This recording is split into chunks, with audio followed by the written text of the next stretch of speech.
नज़्म पहली बूंद के लिए एक और उन्वान लिखिए।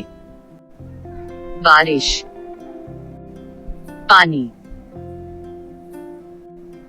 रम झम, बरसात,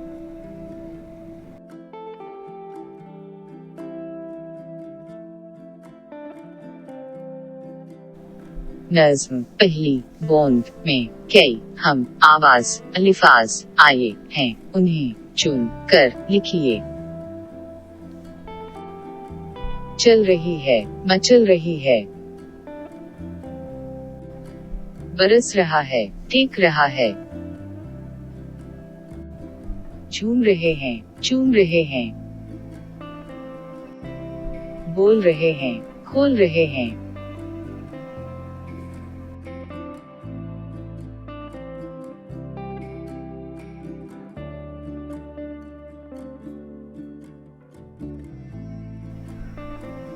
नज़्म पहली बूंद और से पढ़िए और बताइए उसमें बारिश के बारे में क्या बातें कही गई हैं। बच्चों, बारिश के बारे में चंद जुमले लिखने की कोशिश कीजिए। बारिश रमझम बरसती है।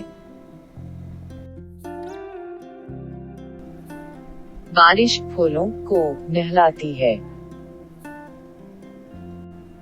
बारिश में बच्चे खेलते हैं।